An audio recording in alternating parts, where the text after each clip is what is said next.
ಶ್ರೀಗುರುಭ್ಯೋ ನಮಃ. ಹರಿ ಓಂ. ನಾರಾಯಣಂ ಸುರಗುರುಂ ಜಗದೇಕನಾಥಂ ಭಕ್ತಪ್ರಿಯಂ ಸಕಲಲೋಕನಮಸ್ಕೃತಂಚ ತ್ರೈಗುಣ್ಯವರ್ಜಿತಮಜಂ ವಿಭುಮಾದ್ಯಮೀಶಂ ವಂದೇ ಭವಘ್ನಮರಾಸುರಸಿದ್ಧವಂದ್ಯಂ. ನಾರಾಯಣಂ ನಮಸ್ಕೃತ್ಯ ನರಂ ಚೈವ ನರೋತ್ತಮಂ ದೇವೀಂ ಸರಸ್ವತೀಂ ವ್ಯಾಸಂ ತತೋ ಜಯಮುದೀರಯೇತ್. ಧರ್ಮವಿಜ್ಞಾನವೈರಾಗ್ಯಪರಮೈಶ್ವರ್ಯಶಾಲಿನಃ ಆನಂದತೀರ್ಥಭಗವತ್ಪಾದಾನ್ ವಂದೇ ನಿರಂತರಂ. ಆನಂದತೀರ್ಥೋಪದಿಷ್ಟೋ ನಿಧಿರ್ನಾರಾಯಣಃ ಪ್ರದರ್ಶಿತೋ ಯೇನ ಸಮ್ಯಕ್ ಜಯತೀರ್ಥಂ ತಮಾಶ್ರಯೇ. ಸತ್ಯಾಭಿಜ್ಞಕರಾಬ್ಜೋತ್ಥಾನ್ ಪಂಚಾಶದ್ವರ್ಷಪೂಜಕಾನ್ ಸತ್ಯಪ್ರಮೋದತೀರ್ಥಾರ್ಯಾನ್ ನೌಮಿನ್ಯಾಯಸುಧಾರತಾನ್. ಶ್ರೀಮನ್ಮಹಾಭಾರತ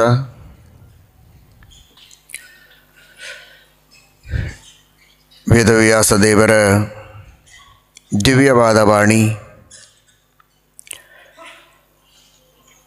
ಭೂತ ಭವಿಷ್ಯತ್ ವರ್ತಮಾನಗಳ ಎಲ್ಲ ಸಂಗತಿಗಳನ್ನು ಮಹಾಭಾರತವನ್ನು ಮುಂದಿಟ್ಟುಕೊಂಡು ವಿಮರ್ಶೆ ಮಾಡಿಕೊಳ್ಳಬಹುದು. ಯಾವ ರೀತಿಯ ಹೆಜ್ಜೆಯನ್ನು ಇಟ್ಟಾಗ ನಮಗೆ ಒಳಿತು, ಯಾವ ತರಹದ ನಿಲುವನ್ನು ಇಟ್ಟುಕೊಂಡಾಗ ನಮಗೆ ಅದರಿಂದ ಕೇಡು, ಇವೆರಡನ್ನೂ ಮಹಾಭಾರತದಿಂದ ನಾವು ತಿಳಿಯುವುದಕ್ಕೆ ಸಾಧ್ಯ ಇದೆ. ಪ್ರತಿಯೊಬ್ಬ ವ್ಯಕ್ತಿಯ ಜೀವನದ ಪ್ರತಿಯೊಂದು ಸಂಗತಿಗಳಲ್ಲಿಯೂ ತೆಗೆದುಕೊಳ್ಳಬೇಕಾದ ಸರಿಯಾದ ನಿರ್ಣಯವನ್ನು ತಿಳಿಸಿಕೊಡುವುದು ಮಹಾಭಾರತ.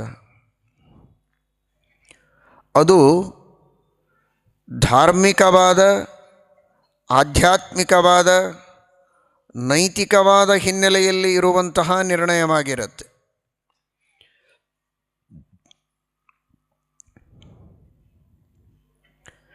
ಆ ನಿರ್ಣಯ ಇದು ಎಂದಿಗೂ ನಮ್ಮನ್ನು ತಪ್ಪು ದಾರಿಗೆ ಕರೆದುಕೊಂಡು ಹೋಗೋದಿಲ್ಲ. ಕಾರಣ, ಒಬ್ಬ ವ್ಯಕ್ತಿ ತನ್ನ ಬುದ್ಧಿ, ತನ್ನ ಯುಕ್ತಿ ಇವುಗಳಿಂದ ಆಲೋಚನೆ ಮಾಡಿ ಹೇಳಿದ ನಿರ್ಣಯಗಳಲ್ಲ ಇವು. ಇದು ಪರಶಕ್ತಿಯಾದ, ಸರ್ವೋತ್ತಮನಾದ, ಸರ್ವಜ್ಞ ಶಿಖಾಮಣಿಯಾದ ಸಾಕ್ಷಾತ್ ಭಗವಾನ್ ವೇದವ್ಯಾಸ ದೇವರು ಇಡೀ ಜಗತ್ತಿನ ಒಳ ಹೊರ ಎಲ್ಲವನ್ನೂ ಪರಿಪೂರ್ಣವಾಗಿ ತಿಳಿದವರು. ಯಾವುದನ್ನು ಮಾಡಿದರೆ ಹಿತ, ಯಾವುದನ್ನೇ ಮಾಡಿದರೆ ಅಹಿತ ಅನ್ನುವುದನ್ನು ನಮಗೆ ತಿಳಿಸಬೇಕಾದರೆ ಅದರಲ್ಲಿ ಎಷ್ಟು ಪ್ರಾಮಾಣ್ಯ ಇರಬಹುದು ಅಂತ ನೀವು ಊಹಿಸಿಕೊಳ್ಳಿ.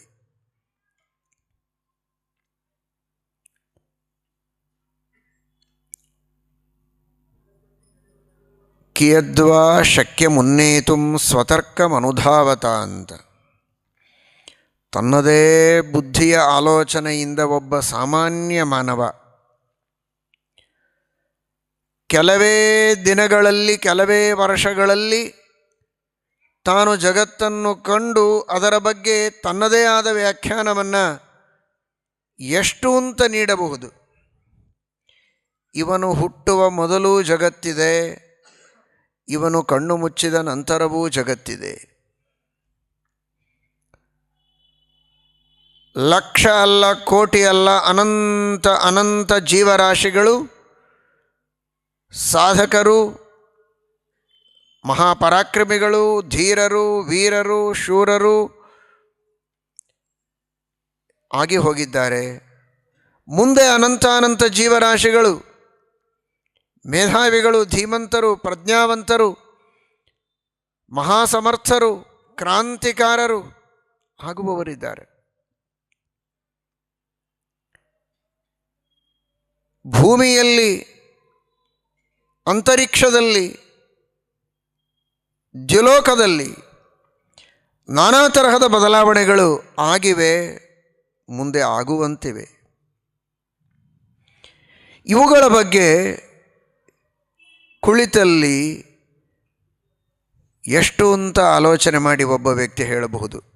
ಹೇಳುವುದಕ್ಕೆ ಸಾಧನಗಳಿವೆ, ಶಾಸ್ತ್ರಗಳಿವೆ, ಇತಿಹಾಸ ಇದೆ, ಪುರಾಣ ಇದೆ, ಭವಿಷ್ಯೋತ್ತರ ಪುರಾಣ ಇದೆ,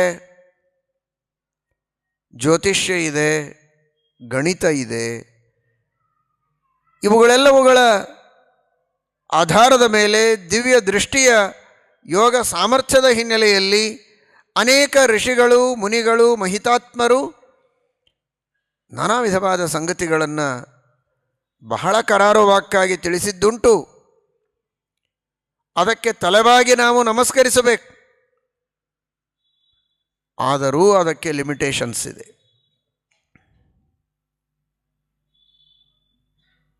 ಅನ್ಲಿಮಿಟೆಡ್ ಆಗಿ, ಯಾವುದೇ ತರಹದ ಸೀಮೆ ಇಲ್ಲದಂತೆ ಅನಂತವಾದ ಈ ಜಗತ್ತಿನ ಪ್ರವಾಹದ ಆಗು ಹೋಗುಗಳನ್ನು ಸ್ಪಷ್ಟವಾಗಿ ತಿಳಿದು ಹೇಳುವ ಏಕಮೇವ ಅದ್ವಿತೀಯ ವ್ಯಕ್ತಿ ವೇದವ್ಯಾಸದೇವರು. ಅಂತಹ ಅದ್ಭುತವಾದ ಗ್ರಂಥ ಇದು ಮಹಾಭಾರತ. ಧರ್ಮೇ ಚ ಅರ್ಥೇ ಚ ಕಾಮೇ ಚ ಮೋಕ್ಷೇ ಚ ಭರತರ್ಷಭ ಯದಿಹಾಸ್ತಿ ತದನ್ಯತ್ರ ಯನ್ನೇಹಾಸ್ತಿ ನ ಕುತ್ರಚಿತ್. ಮಹಾಭಾರತದಲ್ಲಿ ಧರ್ಮ, ಅರ್ಥ, ಕಾಮ, ಮೋಕ್ಷ, ಮೋಕ್ಷ ಧರ್ಮಗಳನ್ನು ಮಹಾಭಾರತ ಹೇಳುತ್ತೆ. ಧರ್ಮಕ್ಕೆ ಅವಿರುದ್ಧವಾಗಿ ಮೋಕ್ಷ ಸಾಧನೆಗೆ ಅನುಗುಣವಾಗುವ ರೀತಿಯಲ್ಲಿ ಬದುಕುವುದಕ್ಕೆ ಬೇಕಾದಷ್ಟು ಅರ್ಥವನ್ನು, ಹಣವನ್ನು ಹೇಗೆ ಸಂಪಾದನೆ ಮಾಡಬೇಕು, ಭೋಗ ಮಾಡುವುದು ಹೇಗೆ, ಅದನ್ನು ಮಹಾಭಾರತ ಹೇಳುತ್ತೆ. ಹಾಗಾದರೆ ಮನುಷ್ಯನನ್ನು ಭೋಗಾಸಕ್ತನನ್ನು, ಕಾಮಾಸಕ್ತನನ್ನು ಮಾಡಿ ಹಾಳು ಮಾಡುವುದಿಲ್ಲ. ಹಿಂದೆ ಧರ್ಮ, ಮುಂದೆ ಮೋಕ್ಷ.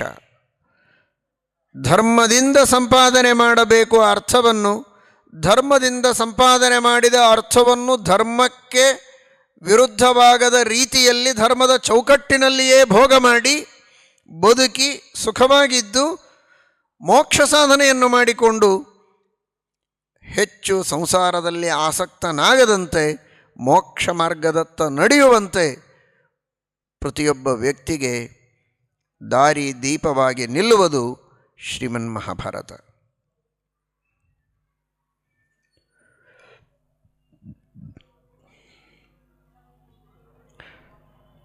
ಭಾರತೀಯನಾಗಿ ಜನಿಸಿದ ಪ್ರತಿಯೊಬ್ಬ ವ್ಯಕ್ತಿ ಭಾರತವನ್ನು ತಿಳಿಯಬೇಕು, ಮಹಾಭಾರತವನ್ನು ತಿಳಿಯಬೇಕು. ಭಾರತ ದೇಶದ ಸಂಸ್ಕೃತಿ, ಭಾರತ ದೇಶದ ಹಿರಿಮೆ, ಗರಿಮೆ ಇವುಗಳನ್ನು ತಿಳಿಯಬೇಕಾದದ್ದು ಒಬ್ಬ ಭಾರತೀಯನ ಕರ್ತವ್ಯ ಹೇಗೋ ಅಷ್ಟೇ ಕರ್ತವ್ಯ, ಅದಕ್ಕೂ ಹೆಚ್ಚಿನ ಶ್ರೇಷ್ಠವಾದ ಕರ್ತವ್ಯ ನಮ್ಮ ಭಾರತ ದೇಶದ ಅತ್ಯಂತ ಪ್ರಧಾನವಾದಂತಹ ಗ್ರಂಥ ಅದು ಮಹಾಭಾರತ. ಆ ಮಹಾಭಾರತದಂತಹ ಗ್ರಂಥವನ್ನು ನೀಡಿದ್ದಕ್ಕೇನೆ ನಮ್ಮ ದೇಶ ಇದು ಭಾರತ. ಭರತ ಚಕ್ರವರ್ತಿ ಆಳಿದ್ದಕ್ಕೆ ಇದು ಭಾರತ. ಶ್ರೀಮದ್ ಭಾಗವತದ ಪಂಚಮಸ್ಕಂಧದಲ್ಲಿ ಬರುತ್ತೆ, ವೃಷಭನಾಮಕ ಪರಮಾತ್ಮ ಸಾಕ್ಷಾತ್ ಶ್ರೀಹರಿ ಶ್ರೀಮನ್ನಾರಾಯಣ ಅವನ ಜ್ಯೇಷ್ಠ ಸುಪುತ್ರ ಭರತ, ಅವನ ಹೆಸರಿನಲ್ಲಿ ಇದು ಭಾರತ.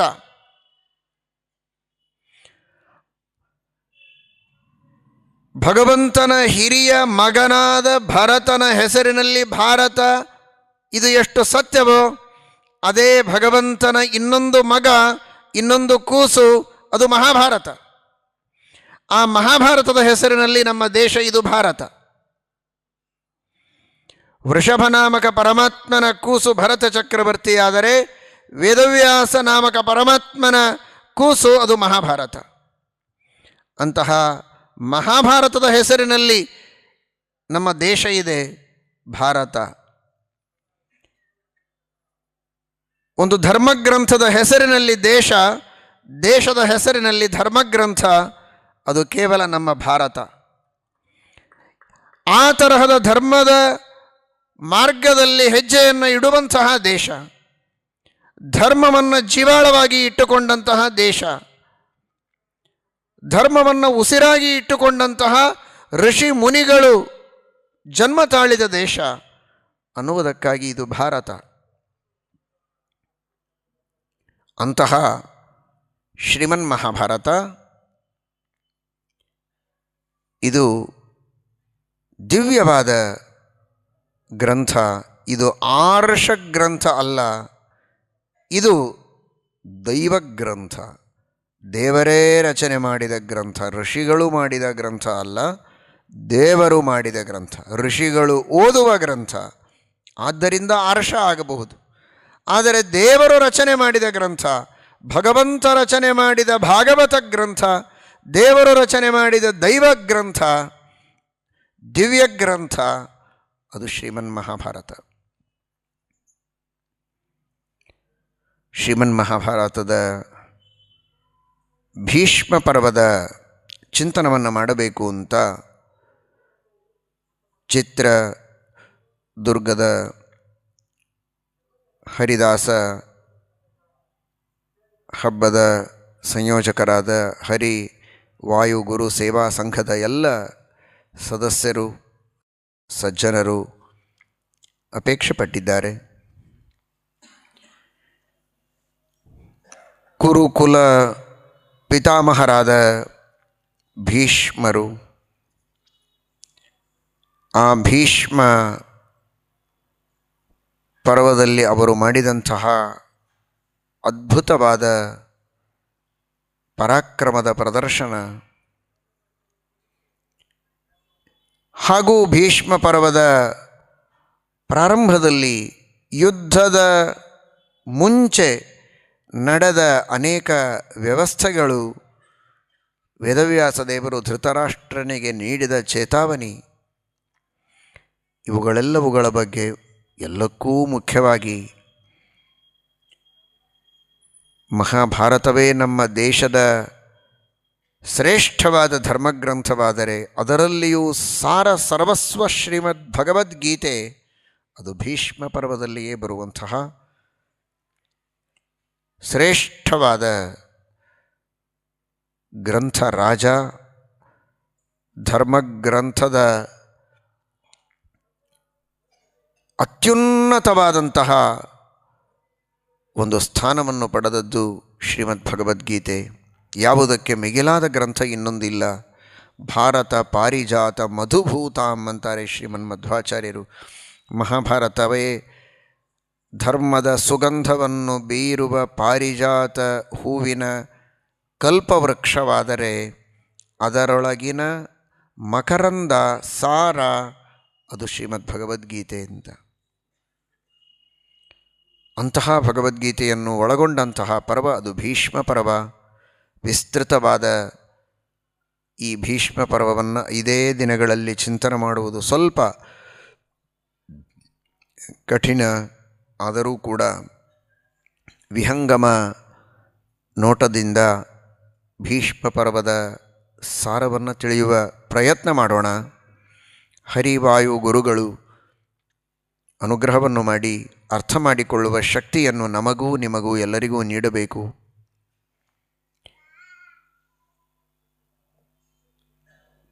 ಯುದ್ಧವನ್ನು ಮಾಡುವ ಚರ್ಚೆ ನಡೆದಿದೆ. ಬೇಕು ಬೇಡ, ಹಿಂದಿನ ಪರ್ವದಲ್ಲಿ ಅದರ ಬಗ್ಗೆ ಚಿಂತನ ಆಗಿದೆ. ಉದ್ಯೋಗ ಪರ್ವದಲ್ಲಿ ಕೊನೆಗೂ ಅಧರ್ಮದ ವಿರುದ್ಧವಾಗಿ ಯುದ್ಧವನ್ನು ಮಾಡಬೇಕಾದದ್ದು ಕ್ಷತ್ರಿಯರ ಕರ್ತವ್ಯ ಎಂಬ ನಿರ್ಣಯವನ್ನು ಶ್ರೀಕೃಷ್ಣ ಪರಮಾತ್ಮನ ಅಧ್ಯಕ್ಷತೆಯಲ್ಲಿ, ಶ್ರೀಕೃಷ್ಣ ಪರಮಾತ್ಮನ ಆದೇಶದಂತೆ ಪಾಂಡವರು ತೆಗೆದುಕೊಂಡಿದ್ದಾರೆ. ಸ್ವಾರ್ಥಕ್ಕಾಗಿ ಯುದ್ಧ ಅಲ್ಲ, ತಾನು ಭೋಗ ಮಾಡಬೇಕು, ಐಷ ಆರಾಮಗಳನ್ನು ಮಾಡಬೇಕು, ಅಧಿಕಾರವನ್ನು ನಡೆಸಬೇಕು, ಹಂಸತೂಲಿಕ ತಲ್ಪದಲ್ಲಿ ಸುಖವಾಗಿ ತಾನು ಮಲಗಬೇಕು, ಯಥೇಚ್ಛವಾಗಿ ಬೆಳ್ಳಿ ಬಂಗಾರ ಮುತ್ತು ರತ್ನಗಳು ನಾನಾ ವಿಧವಾದಂತಹ ವೈಭವಗಳನ್ನು ಅನುಭವಿಸಬೇಕು. ಅದಕ್ಕಾಗಿ ಯುದ್ಧ ಅಲ್ಲ.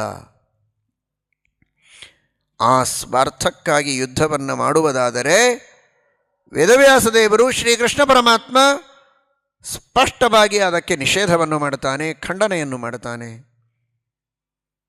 ಅದರಿಂದ ಪುಣ್ಯ ಅಲ್ಲ, ಮಹಾಪಾಪವನ್ನೇ ಮನುಷ್ಯ ಗಳಿಸ್ತಾನೆ ಎನ್ನುವ ಎಚ್ಚರಿಕೆಯನ್ನು ಮಹಾಭಾರತ ನೀಡುತ್ತೆ. ಹಾಗಾದರೆ ಶಾಂತಿಯಿಂದ ಇರಬಹುದಲ್ಲ, ಯುದ್ಧ ಏಕೆ ಅಂತ. ನಿಜ, ಎಲ್ಲರೂ ಧರ್ಮವನ್ನು ಅನುಷ್ಠಾನ ಮಾಡ್ತಾ ಇದ್ದರೆ, ಧರ್ಮದಿಂದ ಜೀವನ ಮಾಡ್ತಾ ಇದ್ದರೆ, ಪರೋಪಕಾರವನ್ನು ಮಾಡ್ತಾ ಇದ್ದರೆ, ಸಜ್ಜನರು ಧರ್ಮವನ್ನು ಮಾಡುವುದಕ್ಕೆ ಯಾವುದೇ ಅಡ್ಡಿ ಆತಂಕಗಳನ್ನು ತರದೇ ಇದ್ದರೆ, ಶಾಂತಿಯಿಂದಲೇ, ಸ್ನೇಹದಿಂದಲೇ, ಮೈತ್ರಿಯಿಂದಲೇ, ಪ್ರೇಮದಿಂದಲೇ ರಾಜ್ಯವನ್ನು ಆಳಬಹುದು. ಯುದ್ಧವನ್ನು ಮಾಡುವ ಅವಶ್ಯಕತೆಯೇ ಇಲ್ಲ. ಎಷ್ಟು ರಾಜರುಗಳ ಜೊತೆಗೆ ಪಾಂಡವರು ಸ್ನೇಹದಿಂದ ಇದ್ದಾರೆ, ಎಷ್ಟು ರಾಜರ ಜೊತೆಗೆ ಮೈತ್ರಿಯನ್ನು ಮಾಡಿಕೊಂಡಿದ್ದಾರೆ, ಪ್ರೇಮ ಬಾಂಧವ್ಯಗಳಿವೆ. ಕಾರಣ ಅವರೆಲ್ಲ ನ್ಯಾಯಕ್ಕೆ, ನೀತಿಗೆ, ಧರ್ಮಕ್ಕೆ ಬೆಂಬಲವನ್ನು ನೀಡುವಂಥವರು. ಯಾವುದೇ ರೀತಿಯ ಧಾರ್ಮಿಕ ಆಚರಣೆಗಳು, ನೈತಿಕವಾದಂತಹ ಮಟ್ಟ ಸಮಾಜದಲ್ಲಿ ನೆಲೆಸುವುದಕ್ಕೆ ತೊಂದರೆ ಕೊಟ್ಟವರಲ್ಲ, ಅಂಥವರಿಗೆ ಪ್ರೇಮವನ್ನೇ ಕೊಟ್ಟಿದ್ದಾರೆ.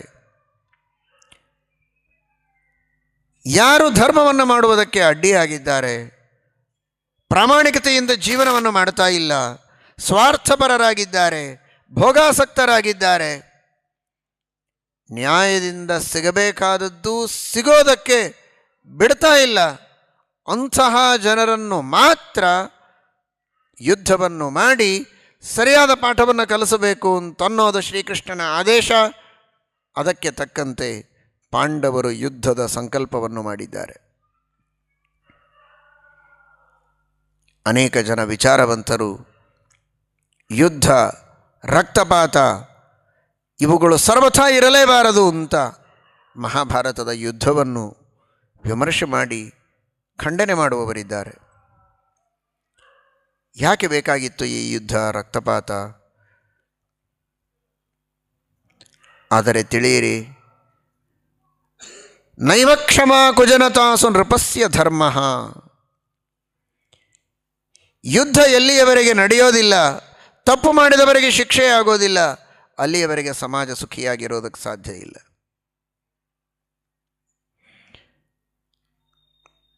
ಒಬ್ಬ ಮನುಷ್ಯನನ್ನು ಹಾವು, ಚೇಳು ಕಚ್ಚುತ್ತಾ ಇವೆ, ಒಬ್ಬನಲ್ಲ 10 ಜನರಿಗೆ ಪೀಡೆಯನ್ನು ಕೊಡ್ತಾ ಇವೆ, ಊರಲ್ಲೆಲ್ಲ ಓಡಾಡ್ತಾ ಇವೆ ಅಂತಾದರೆ ಅಂತಹ ಹಾವು ಚೇಳುಗಳನ್ನು ಹೊಡೆದು ಸಂಹಾರ ಮಾಡುವುದು ಆ ಧರ್ಮ ಅಲ್ಲ. ಮೋದೇತ ಸಾಧುರಪಿ ವೃಶ್ಚಿಕ ಸರ್ಪಹತ್ಯ. ತಮ್ಮ ಪಾಡಿಗೆ ತಾವು ಸುಖವಾಗಿ ಇದ್ದರೆ ಅವುಗಳನ್ನು ಬಿಡಬಹುದು. ಊರಲ್ಲಿ ಇದ್ದಕ್ಕಿದ್ದ ಹಾಗೆ ಚಿರತೆ, ಹುಲಿ ಬಂದು ಅನೇಕ ಜನರ ಮನೆಗಳಲ್ಲೆಲ್ಲ ನುಗ್ಗಿ ಪೀಡೆಯನ್ನು ಕೊಡ್ತಾ ಇವೆ ಅಂದರೆ ಏನು ಮಾಡ್ತಾರೆ ಹೇಳಿ? ಕೂಡಲೇ ಬಂದು ಅದನ್ನು ಹಿಡಿದು ಗುಂಡಿಕ್ಕಿ ಕೊಲ್ತಾರೋ ಇಲ್ವೋ? ಯಾಕೆ? ಅದು ತನ್ನ ಪಾಡಿಗೆ ತಾನು ಅರಣ್ಯದಲ್ಲಿ ಆಟ ಆಡ್ತಾ ಇದ್ದರೆ ಯಾರಿಗೂ ತೊಂದರೆ ಇಲ್ಲ. ಆದರೆ 100 ಜನರಿಗೆ, 1000 ಜನರಿಗೆ ಹಿಂಸೆ ಮಾಡುತ್ತೆ ಅಂದರೆ, ಒಂದು ಜೀವದಿಂದ 1000 ಜೀವಗಳು ದೇಹ ಕಳೆದುಕೊಳ್ಳೋದಾದರೆ 1000 ಜನರ ರಕ್ಷಣೆಗೆ ಒಂದು ಹುಲಿಯನ್ನು ಗುಂಡು ಹಾಕಿ ಕೊಲ್ತಾರೆ. ಹುಲಿಯ ಮೇಲೆ ದ್ವೇಷ ಅಲ್ಲ, ಸಿಂಹದ ಮೇಲೆ ದ್ವೇಷ ಅಲ್ಲ, ಚೇಳು ಹಾವು ಮೊದಲಾದ ಹಿಂಸ್ರವಾದ ಪಶುಗಳು ಅಥವಾ ಸರೀಸೃಪಗಳ ಬಗ್ಗೆ ದ್ವೇಷ ಅಸೂಯೆಗಳಲ್ಲ. ಆದರೆ ಇನ್ನುಳಿದವರಿಗೆ ಅದರಿಂದ ಪೀಡೆಯಾಗಬಾರದು ಅನ್ನುವಂತಹ ಆಲೋಚನೆ, ಆ ಚಿಂತನೆ ಇದರ ಹಿನ್ನೆಲೆಯಲ್ಲಿರದೆ. ಈ ದೃಷ್ಟಿಯಲ್ಲಿ ನೀವೆಲ್ಲ ಇತ್ತೀಚೆಗೆ ನೋಡಿದ್ದೀರಿ, ಅನೇಕ ಜನ ದುಷ್ಟರು, ಕಾಮಿಗಳು, ವಿಕೃತ ಕಾಮಿಗಳು, ಅಂತಹ ದುಷ್ಟರ ದುರ್ಜನರ ದುರ್ದೃಷ್ಟಿಗೆ ಬಲಿಯಾಗಿ ಎಷ್ಟೋ ಜನರು ಪ್ರಾಣ ಕಳೆದುಕೊಂಡಿದ್ದಾರೆ, ಮಾನ ಕಳೆದುಕೊಂಡಿದ್ದಾರೆ, ದುಃಖವನ್ನು ಅನುಭವಿಸ್ತಾ ಇದ್ದಾರೆ. ಅಂತಾದರೆ ಅಂಥವರಿಗೆ ಸರಿಯಾದ ಶಿಕ್ಷೆಯಾಗಬೇಕು ಅಂತ ಇಡೀ ಸಮಾಜವೇ ಒಕ್ಕೊರಳಿನಿಂದ ಹೇಳ್ತಾ ಇದೆ. ಕಾರಣ ಇಷ್ಟೇ, ಅಂಥವರಿಗೆ ಸರಿಯಾದ ಶಿಕ್ಷೆಯಾದರೆ ಇನ್ನು 1000 ಜನ ತಪ್ಪು ಮಾಡುವುದಕ್ಕೆ ಹೆದರ್ತಾರೆ, ಭಯಪಡ್ತಾರೆ ಅಂತ. ಈ ದೃಷ್ಟಿಯಲ್ಲಿ ಶ್ರೀಕೃಷ್ಣ ಪರಮಾತ್ಮ ಪಾಂಡವರಿಗೆ ಯುದ್ಧವನ್ನು ಮಾಡುವುದಕ್ಕೆ ಆದೇಶ ಮಾಡಿತ್ತು.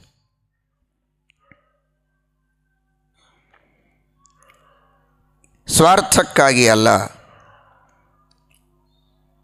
ಕೋಟಿ ಕೋಟಿ ಜನರಿಗೆ ಧರ್ಮವನ್ನು ಮಾಡುವುದಕ್ಕೆ, ನೆಮ್ಮದಿಯಿಂದ ಜೀವನ ಮಾಡುವುದಕ್ಕೆ, ಈ ಸ್ವಾರ್ಥಪರರಾದಂತಹ ಕೌರವರಿಂದ ಯಾವುದೇ ರೀತಿಯ ತೊಂದರೆಯಾಗಬಾರದು ಅನ್ನುವ ದೃಷ್ಟಿಯಲ್ಲಿ, ಕೌರವರು ಮಾತ್ರ ಅಲ್ಲ, ಅವರಿಗೆ ಬೆಂಬಲಿಗರಾಗಿ ನಿಂತಹ ಇನ್ನು ಅನೇಕ ಜನ, 11 ಅಕ್ಷೋಹಿಣಿ ಸೈನ್ಯ ಬಂದಿದೆ ಕೌರವರ ಬೆಂಬಲಕ್ಕೆ.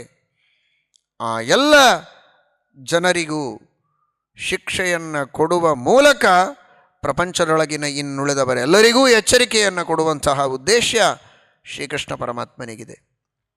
ಪಾಂಡವರಿಂದಲೂ ಸಂಹಾರ ಮಾಡಿಸಿದ್ದಾನೆ. ತಾನು ಸ್ವತಃ ಶ್ರೀಕೃಷ್ಣ ಪರಮಾತ್ಮ ಜರಾಸಂಧನ ಜೊತೆಗೆ ಯುದ್ಧವಾಡುವಾಗ 18 ಬಾರಿ ಯುದ್ಧ ಮಾಡಿದ್ದಾನೆ. ಒಂದೊಂದು ಬಾರಿ 23 ಅಕ್ಷೋಹಿಣಿ ಸೈನ್ಯವನ್ನು ಕರೆದುಕೊಂಡು ಬಂದಿದ್ದಾನೆ ಜರಾಸಂಧ ಶ್ರೀಕೃಷ್ಣನ ಜೊತೆಗೆ ಯುದ್ಧ ಮಾಡುವುದಕ್ಕೆ. ಅಷ್ಟೆಲ್ಲ ಜನರನ್ನು ಸಂಹಾರ ಮಾಡಿ ಕೊನೆಗೂ ಜರಾಸಂಧನನ್ನು ಭೀಮಸೇನ ದೇವರಿಂದ ಸಂಹಾರ ಮಾಡಿಸಿದ. ಅದರ ಉದ್ದೇಶ, ಜರಾಸಂಧ ರಾಜರುಗಳನ್ನು, ರಾಜಕುಮಾರರನ್ನು ತಮ್ಮ ಪಾಡಿಗೆ ತಾವು ಧರ್ಮದಿಂದ ನ್ಯಾಯದಿಂದ ರಾಜ್ಯವನ್ನು ಆಳ್ತಾ ಪ್ರಜೆಗಳನ್ನು ರಕ್ಷಣೆ ಮಾಡುವಂತಹ ಅತ್ಯಂತ ಅಮಾಯಕರಾದ ಪ್ರಾಮಾಣಿಕರಾಗಿರುವಂತಹ ಸಜ್ಜನರನ್ನು, ರಾಜರನ್ನು ನರಬಲಿ ಕೊಡಬೇಕು ಅಂತ ಹೊರಟಂತಹ ವ್ಯಕ್ತಿ. ಅತ್ಯಂತ ಕ್ರೂರವಾದ ರೀತಿಯಲ್ಲಿ ಅವರ ಶಿರಶ್ಛೇದವನ್ನು ಮಾಡಿ ಬಲಿ ಕೊಡುವುದಕ್ಕೆ ಹೊರಟಂತಹ ಜರಾಸಂಧ ಅವನು.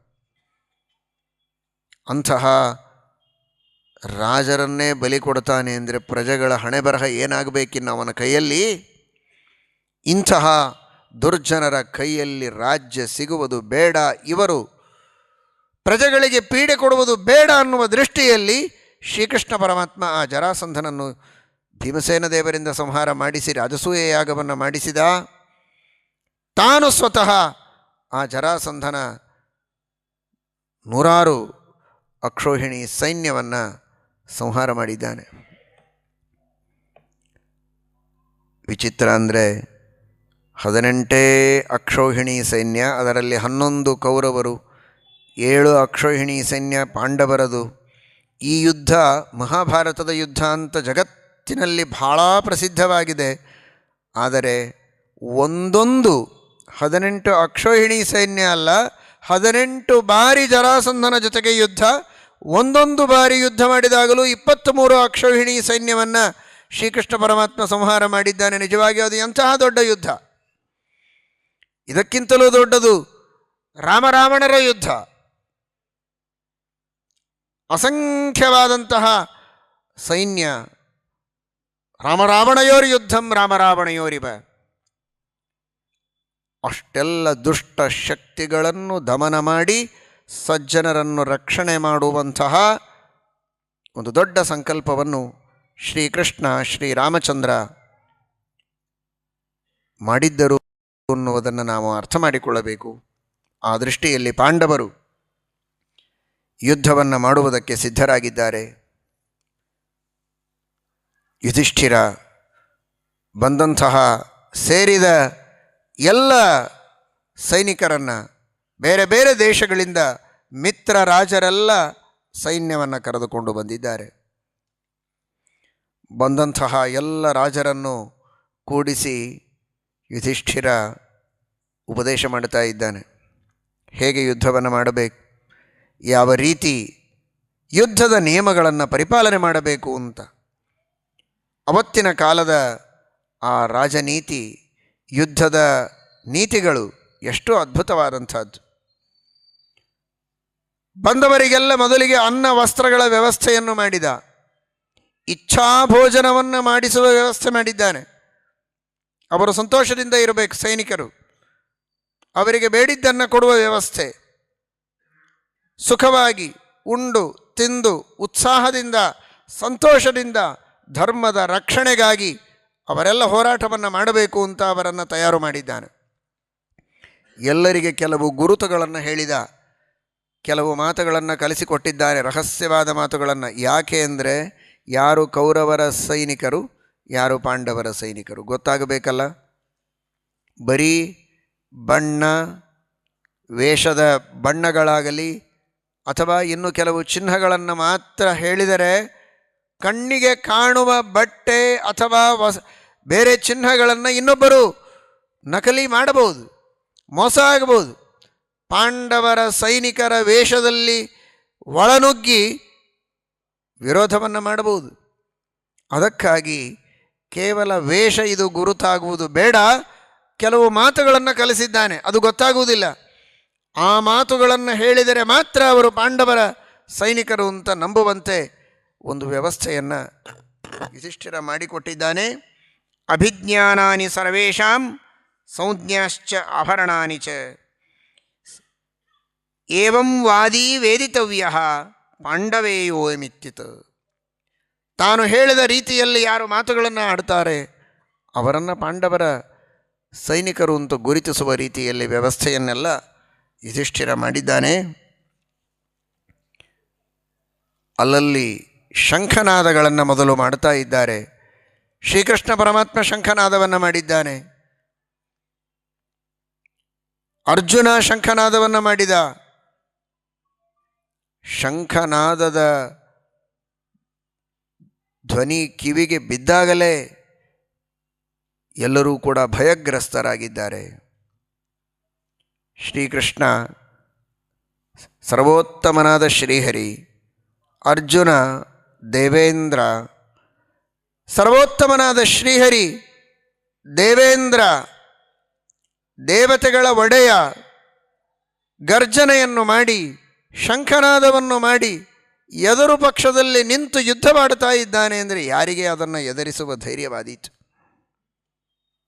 ಯಾವುದೋ ಸ್ವಾರ್ಥದಲ್ಲಿ, ಯಾವುದೋ ಆಶೆ ಆಕಾಂಕ್ಷೆಗಳಲ್ಲಿ ಯುದ್ಧಕ್ಕೆ ಅಂತ ಬಂದಿರಬಹುದು. ಆದರೆ ಶ್ರೀಕೃಷ್ಣನ ಪಾಂಚಜನ್ಯ ಶಂಖದ ಧ್ವನಿಯನ್ನು ಕೇಳ್ತಾನೆ, ಅರ್ಜುನನ ದೇವದತ್ತ ಶಂಖದ ಧ್ವನಿಯನ್ನು ಕೇಳ್ತಾನೆ. ಎಲ್ಲರೂ ಕೂಡ ಮಲಮೂತ್ರ ವಿಸರ್ಜನೆಗಳನ್ನು ಮಾಡಿಕೊಂಡಿದ್ದಾರೆ ಶತ್ರುಗಳು. ಅಷ್ಟು ಭಯಾನಕವಾಗಿ ಶ್ರೀಕೃಷ್ಣ ಹಾಗೂ ಅರ್ಜುನ ಶಂಖನಾದವನ್ನು ಮಾಡಿದ್ದಾರೆ. ಅದನ್ನು ಕೇಳಿ ಭಯಗ್ರಸ್ತರಾಗಿ ಇಂಥವರ ಜೊತೆಗೆ ಯುದ್ಧ ಮಾಡುವುದಕ್ಕೆ ನಮಗೆ ಸಾಧ್ಯ ಇಲ್ಲ ಅಂತ ತಪ್ಪಾಯಿತು ಅಂತ ಈಗಾದರೂ ಶರಣು ಬರ್ತಾರೋ, ಒಂದು ಚಾನ್ಸ್ ಕೊಡೋಣ ಅನ್ನುವ ರೀತಿಯಲ್ಲಿ ಎಚ್ಚರಿಕೆಯ ಗಂಟೆ ಇದ್ದಂತೆ.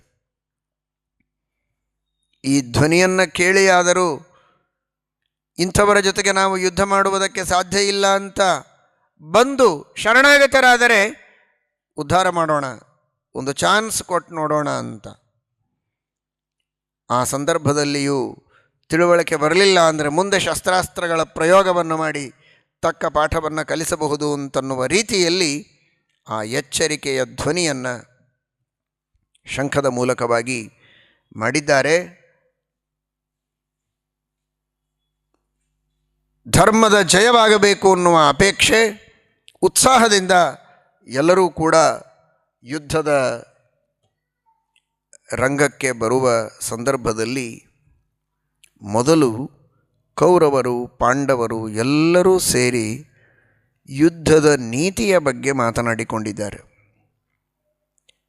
ಇದ್ದಕ್ಕಿದ್ದಂತೆ ಅವ್ಯವಸ್ಥಿತವಾಗಿ ತಲೆಗೆ ಬಂದಂತೆ ಆಯುಧಗಳನ್ನು ಒಬ್ಬರ ಮೇಲೆ ಒಬ್ಬರು ಹಾಕಿ ಅವ್ಯವಸ್ಥಿತವಾದ ರೀತಿಯಲ್ಲಿ ಯುದ್ಧ ಮಾಡುವುದಲ್ಲ. ಅವತ್ತಿನ ಕಾಲದ ಯುದ್ಧದ ಪದ್ಧತಿಯಂತೆ ನಿಯಮಗಳನ್ನು ಮೊದಲು ಮಾಡಿದ್ದಾರೆ. ಎಷ್ಟು ಸುಂದರವಾದ ನಿಯಮಗಳನ್ನು ಮಾಡಿದ್ದಾರೆ ನೋಡಿ. ಮಹಾಭಾರತದ ಯುದ್ಧದಲ್ಲಿ ಹೀಗೂ ಇತ್ತ ಅಂತ ಆಶ್ಚರ್ಯವಾಗತ್ತೆ. ಮಹಾಭಾರತ ಹೇಳುತ್ತದೆ, ಕೇವಲ ಶಸ್ತ್ರಾಸ್ತ್ರಗಳಿಂದ ಯುದ್ಧ ಇರಲಿಲ್ಲಂತೆ, ಮಾತಿನ ಚಕಮಕಿಗಳೂ ಇದ್ದವಂತೆ ಅಲ್ಲಿ.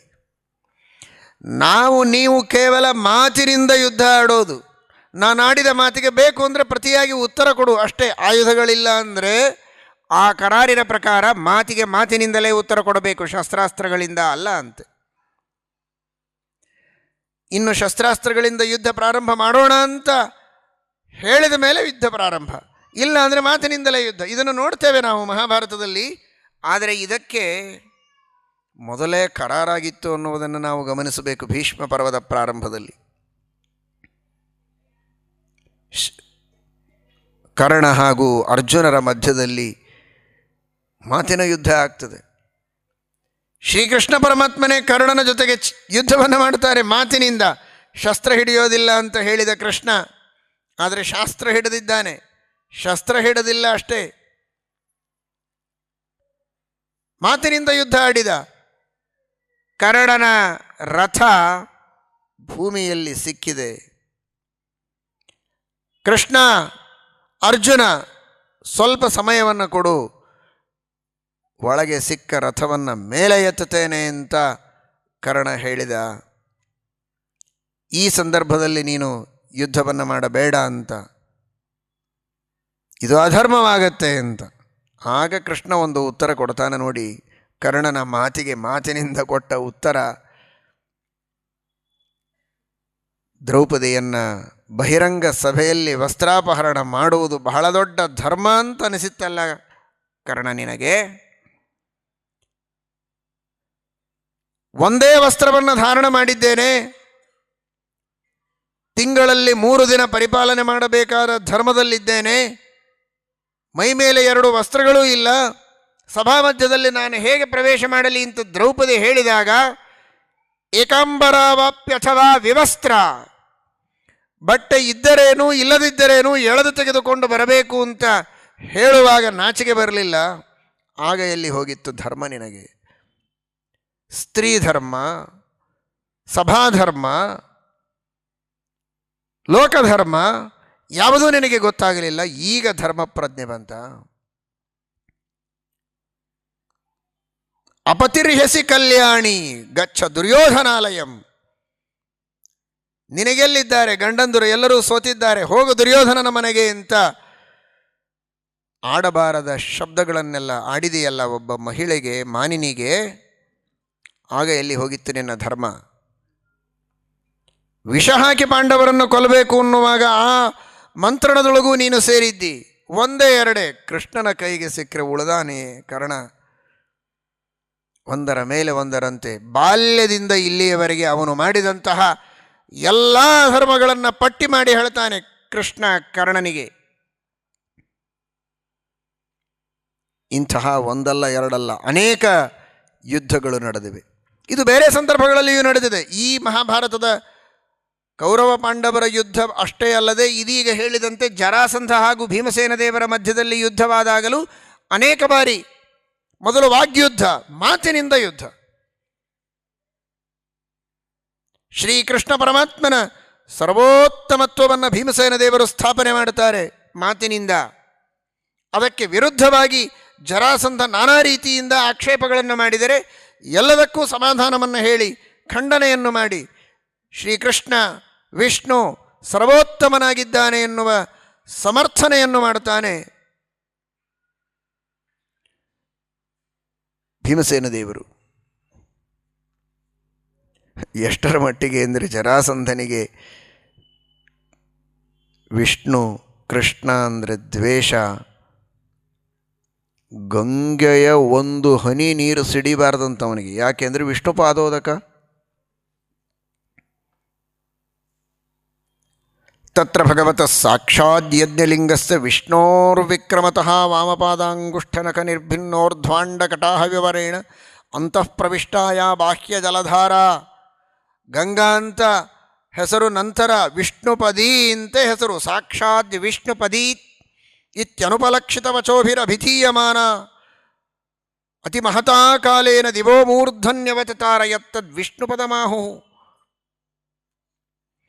ಅಂತಹ ವಿಷ್ಣುಪದಿ, ವಿಷ್ಣುಪಾದೋದಕ ಅಂತ ಪ್ರಸಿದ್ಧವಾದ ಗಂಗೆ, ಆ ಗಂಗೆಯ ಒಂದು ಹನಿ ನನಗೆ ಸಿಡಿಯಬಾರದು ಅಂತ ಆ ಜರಾಸಂಧನಿಗಿರುವಂತಹ ದುರಾಗ್ರಹ.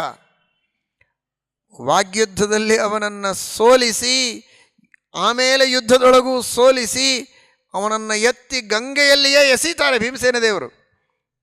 ಒಂದು ಹನಿ ಸಿಡಿಯಬಾರದು ಅಂತೆಯಲ್ಲ, ನಿನ್ನನ್ನು ಗಂಗೆಯಲ್ಲೇ ಮುಳುಗಿಸ್ತೇನೆ ನೋಡು ಅಂತ. ಈ ತರಹದ ಅದ್ಭುತವಾದಂತಹ ಯುದ್ಧಗಳು ಅಂದರೆ ಕೇವಲ ಬಾಹುಬಲದ ಪ್ರದರ್ಶನ ಯುದ್ಧದಲ್ಲಿ ಮುಖ್ಯವಾಗಿರಲಿಲ್ಲ. ಯುದ್ಧದ ಹಿನ್ನೆಲೆಯಲ್ಲಿ ತಾತ್ವಿಕ ವಿಚಾರಗಳಿದ್ದವು. ಒಬ್ಬ ವ್ಯಕ್ತಿಯ ಮಾನ ಸಂರಕ್ಷಣೆಗಾಗಿ ಹೇಗೆ ಎಂತಹ ಶಿಕ್ಷೆಯನ್ನು ಕೊಟ್ಟರೂ ತಪ್ಪಿಲ್ಲ ಅಂತ ಇವತ್ತು ನಡೆದ ಘಟನೆಗಳ ಹಿನ್ನೆಲೆಯಲ್ಲಿ ಎಲ್ಲರೂ ಒಕ್ಕರುಳಿನಿಂದ ಹೇಳಿದರಲ್ಲ. ವ್ಯಕ್ತಿಯ ಮಾನದ ಸಂರಕ್ಷಣೆ ಎಷ್ಟು ಅಗತ್ಯವೋ ಅದೇ ರೀತಿ ದೇಶದಲ್ಲಿ ಧರ್ಮದ ಸಂರಕ್ಷಣೆಯೂ ಅಷ್ಟೇ ಅಗತ್ಯವಾದದ್ದು. ಆ ಧರ್ಮ ಪ್ರತಿಯೊಬ್ಬ ವ್ಯಕ್ತಿಯ ಮಾನವನ್ನು ಸಂರಕ್ಷಣೆ ಮಾಡುವಂತಹದ್ದು, ಪ್ರತಿಯೊಬ್ಬ ವ್ಯಕ್ತಿಯ ಮಾನಸಿಕವಾದಂತಹ ಸಮಸ್ಥಿತಿಯನ್ನು ಕಾಪಾಡುವಂತಹದ್ದು, ಪ್ರತಿಯೊಬ್ಬ ವ್ಯಕ್ತಿಯ ಉನ್ನತವಾದ ಜೀವನದ ಪದ್ಧತಿಯನ್ನು ಕಾಪಾಡುವಂತಹದ್ದು. ಪ್ರಗತಿ, ಉನ್ನತಿ ಇದು ಧರ್ಮದಿಂದ. ಧರ್ಮ ಹಾಳಾದರೆ ಪ್ರಗತಿ ಹಾಳು, ಉನ್ನತಿ ಹಾಳು, ಸುಖಕ್ಕೆ ಸಂಚಕಾರ ಬಂದಂತೆ. ಅಂತಹ ಧರ್ಮದ ಸಂರಕ್ಷಣೆಗಾಗಿ ಯಾವುದೇ ತರಹದ ಶಿಕ್ಷೆಯನ್ನು ಕೊಟ್ಟರೂ ತಪ್ಪಿಲ್ಲ ಅನ್ನುವ ರೀತಿಯಲ್ಲಿ ಇದು ಇನ್ಯಾವ ಕಾರಣಕ್ಕಾಗಿಯೂ ಮಾಡುವ ಯುದ್ಧ ಅಲ್ಲ, ಧರ್ಮದ ರಕ್ಷಣೆಗಾಗಿ ಮಾಡುವ ಯುದ್ಧ ಅಂತ ತೋರಿಸೋದಕ್ಕೆ ಮೊದಲು ಧರ್ಮವನ್ನು ಮಾತಿನಿಂದ ಚೆನ್ನಾಗಿ ಪ್ರತಿಪಾದನೆ ಮಾಡಿ, ಅವನ ತಿಳುವಳಿಕೆಯಲ್ಲಿರುವ ತಪ್ಪುಗಳನ್ನು ಎತ್ತಿ ತೋರಿಸಿ, ತತ್ವವನ್ನು ತಿಳಿ ಹೇಳಿ, ನಂತರವೂ ತತ್ವವನ್ನು ಒಪ್ಪದಾಗ ಆಗ ಶಸ್ತ್ರಗಳಿಂದ ಯುದ್ಧವನ್ನು ಮಾಡುವಂತಹ ಕ್ರಮವನ್ನು ಅಳವಡಿಸಿಕೊಂಡಿದ್ದರು ಪ್ರಾಚೀನರು ಅನ್ನೋದನ್ನು ಮೂಲ ಮಹಾಭಾರತದ ಮಾತುಗಳಿಂದ ನಾವು ಅರ್ಥ ಮಾಡಿಕೊಳ್ಳಬಹುದು. ವಾಚಾ ಯುದ್ಧೇ ಪ್ರವೃತ್ತಾನಾಂ ವಾಚೈವ ಪ್ರತಿರೋಧನಂ. ಹೀಗೆ ಅನೇಕ ನಿಯಮಗಳನ್ನು ಮಾಡಿದ್ದಾರೆ.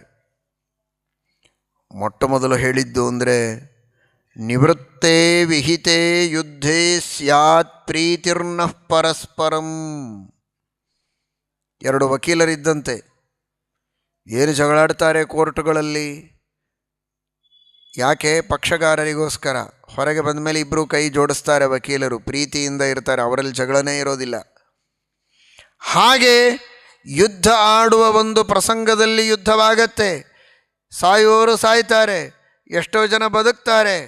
ಬದುಕಿದವರು ಯುದ್ಧ ಎಲ್ಲ ಮುಗಿದ ಮೇಲೆ ಯಾರೋ ಒಬ್ಬರು ಗೆಲ್ತಾರೆ, ಯಾರೋ ಸೋಲ್ತಾರೆ. ಆದರೆ ಗೆದ್ದವರು ಸೋತವರು ಕೊನೆವರೆಗೂ ಜಗಳ ಆಡ್ತಾ ಇರೋದಲ್ಲ, ಪರಸ್ಪರವಾಗಿ ಮುಂದೆ ಪ್ರೇಮದಿಂದ ಇರಬೇಕು. ಜಗಳ ಆಡಿದ್ದನ್ನೆಲ್ಲ ಮರೆಯಬೇಕು, ಸ್ನೇಹದಿಂದ ಪ್ರೀತಿಯಿಂದ ನಾವು ಬಾಳಬೇಕು. ಇದು ಮೊಟ್ಟ ಮೊದಲನೆಯ ಕರಾರು. ಯಾರಾದರೂ ಅನಾರೋಗ್ಯದಿಂದಲೋ, ಭಯದಿಂದಲೋ, ಅಶಕ್ತಿಯಿಂದಲೋ, ಯಾವುದೇ ಕಾರಣದಿಂದ ಯುದ್ಧದಿಂದ ಓಡಿ ಹೋದರೆ ಮಾತ್ರ ಅಂಥವರನ್ನು ಶಸ್ತ್ರಾಸ್ತ್ರಗಳಿಂದ ಘಾತ ಮಾಡುವಂತಿಲ್ಲ, ಅವರನ್ನು ಬಿಟ್ಟು ಬಿಡಬೇಕು. ಕೈಯಲ್ಲಿ ಶಸ್ತ್ರ ಇಲ್ಲದೇ ಇದ್ದಾಗ ಶಸ್ತ್ರವನ್ನು ಹಿಡಿದುಕೊಂಡು ಬಂದು ಯುದ್ಧ ಮಾಡುವಂತಿಲ್ಲ. ಅವನು ಶಸ್ತ್ರಾಸ್ತ್ರಗಳನ್ನು ಸಂಪಾದನೆ ಮಾಡುವುದಕ್ಕೆ ಅವಕಾಶ ಕೊಡಬೇಕು.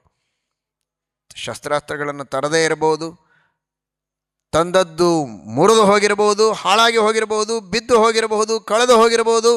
ಅದನ್ನು ಮರಳಿ ಪಡೆಯುವುದಕ್ಕೆ ಅವನಿಗೆ ಸಮಯ ಕೊಡಬೇಕೇ ಹೊರತು ಕೈಯಲ್ಲಿ ಶಸ್ತ್ರ ಇಲ್ಲದ ವ್ಯಕ್ತಿಯ ಜೊತೆಗೆ ಶಸ್ತ್ರ ಹಿಡಿದು ಬಂದು ಯುದ್ಧ ಮಾಡಿ ಅವನನ್ನು ಅನ್ಯಾಯವಾಗಿ ಸಂಹಾರ ಮಾಡುವಂತಿಲ್ಲ.